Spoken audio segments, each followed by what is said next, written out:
Hi, that's Gianpaolo Lorusso speaking for a new edition of the PPC News-Parade of the third week of April 2026. What are we talking about today? Google Ads, AI Max test guidelines, how to set them, of course, deduplicated click-through rates in Performance Max, focus on broad and phrase comparison, core conversion with AI in the US and Canada, Asset Studio still immature, Meet Ads, how incremental testing might work, a mini guide to audience value rules, automatic products in catalog ads, Microsoft Ads, UCP Merchant Center, and AI Max launched. 5 extensions Google still doesn't have. ChatGPT, a lot of news this week, pixel tracking, declining cost, and so on. And LinkedIn, an indication by AJ Wilcox. So let's start first with some extra content not in the top 10. The first one is by Jeannie Marvin. It's been issued the Ads Decoded episode number 7, and she's talking with Melissa Nikolic of YouTube Creator Partnership Program. The second post by Jeannie Marvin, again, on LinkedIn is a recap of an announcement by Google about the fact that now policy enforcements will be completely agentic, at least the first steps. Announcement also by Microsoft, who has announced that the Universal Commerce Protocol will be integrated in Merchant Center, as Google has done a couple of weeks ago, and the launch of AI Max campaigns also on Microsoft platform. Another post regarding Microsoft is by Sarah Lestra on zatomarketing.com, and she's recapping 5 extensions that Google still doesn't have, and of course how to use them at their best. Adrian Singh on LinkedIn.com is reported that Google is pushing away, retiring the AW prefix in Google tag in favor of the Google tag GT prefix for all the sources, also coming from Google Ads. And finally, on Karoya, Amita Pereira has done the usual recap of the digital ads report by Tinuiti for the first quarter of 2026, with all the data about our sector. News number 10. Let's start with the PPC. With the PPC News-Parade.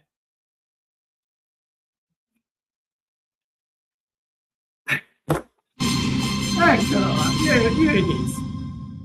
Okay, the news number 10 is by Amy Ebden on searchengineland.com, and she's reporting the fact that video integration in Google Ads, the so-called Asset Studio, is not actually a real game changer, as a lot of us have already proved, have already tested, because of many limitations. A couple of, among the others, the fact that it's not possible to change the output and within doing it, and it's not marking the products, the videos as AI done. So starting from June, this will be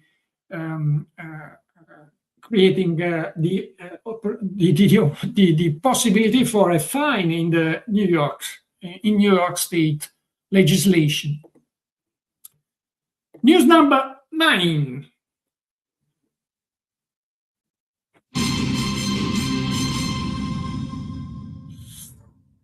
AJ Wilcox on LinkedIn.com is reporting that the message ad in LinkedIn ads are set in a way that probably is affecting very seriously their performance. So is suggesting to avoid them by now. News number 8.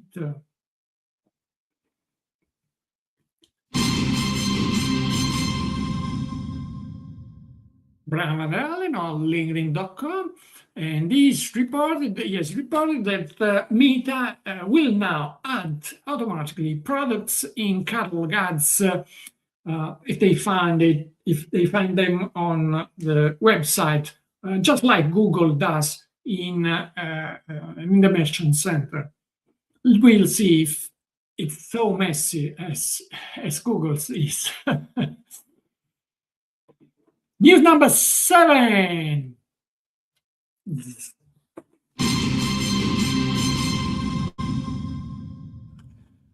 John Loomer on johnloomer.com has done a sort of mini guide of value rules for audiences, reporting some examples and some use case, of course, as usual for John's posts.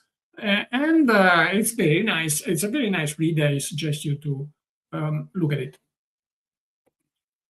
And now the news number 6 on the ChatGPT corner of this PPC News-Parade.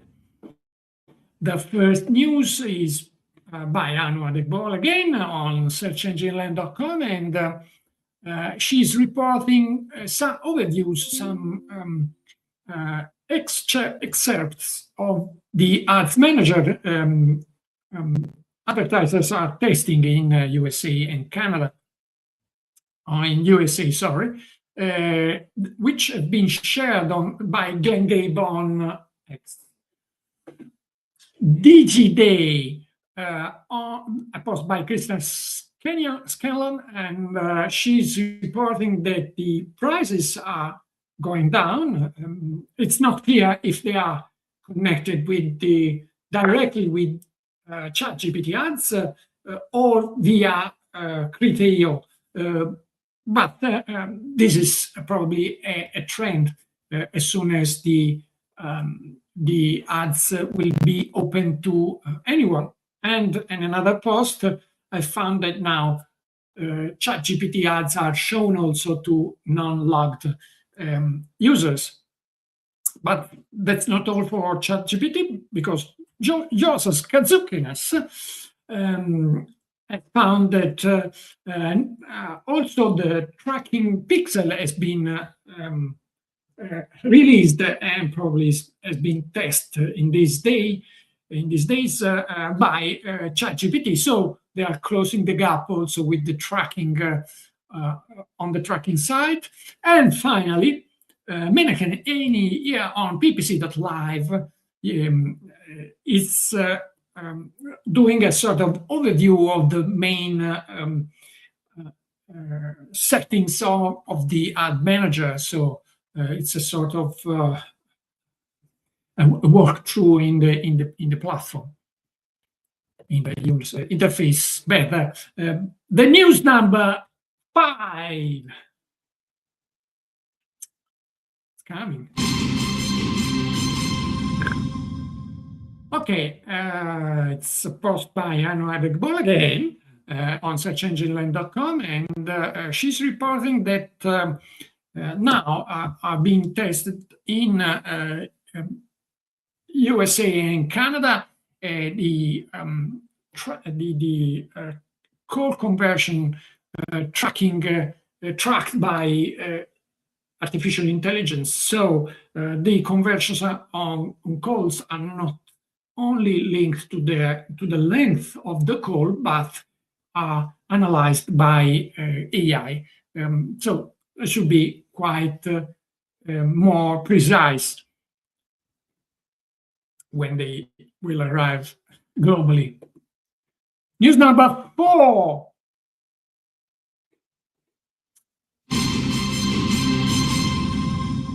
A nice post by ADworld, who has underlined, as we did several times, also Brad Geddes and others, that the data for broad mesh are quite inflated especially in IMAX campaigns, but not only, with phrase and exact match inside.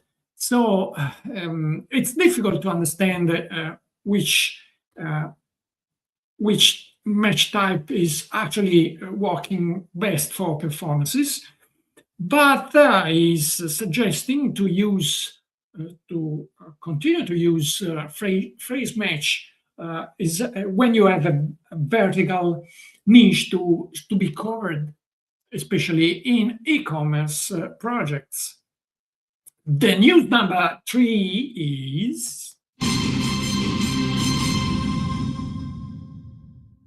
by Witold Rosaczyk on LinkedIn.com, and he has noted that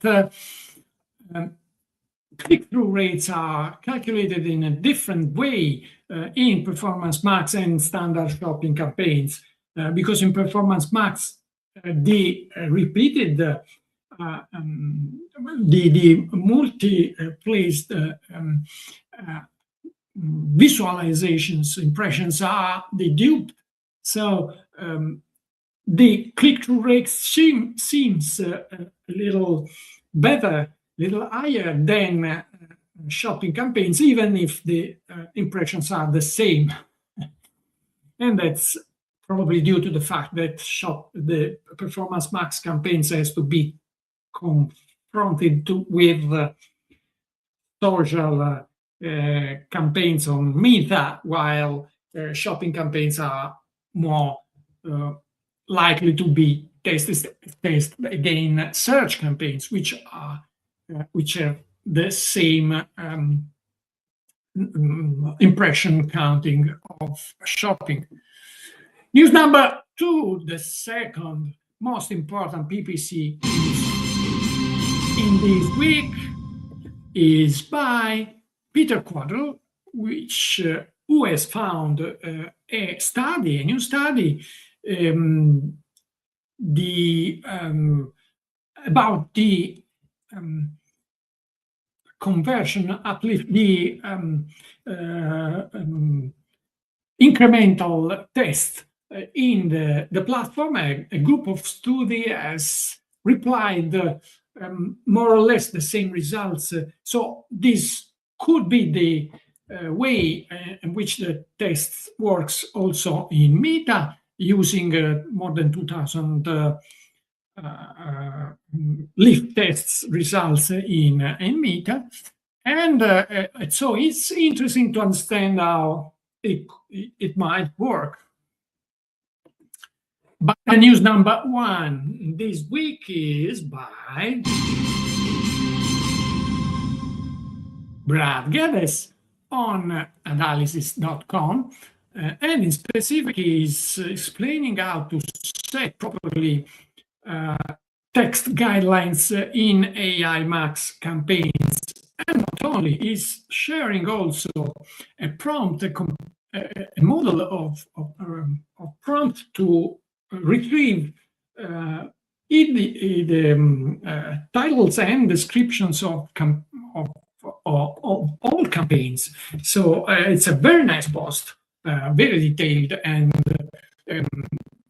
in that, as usual for Brett's. That's it for this edition. We will close with the winner of this week contest for the draw for our T-shirt, Keep Calm and Follow Your RAW. Who is Andrea Nunez from Spain. Ole. Compliments to Andrea, and if you want to join too, simply go to adworldexperience.it/en and wait for the banner pop-up, or go to the blog in which you can take our survey and join the draw.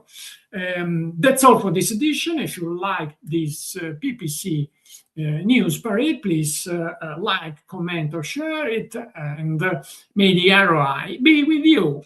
Ciao, and see you next week.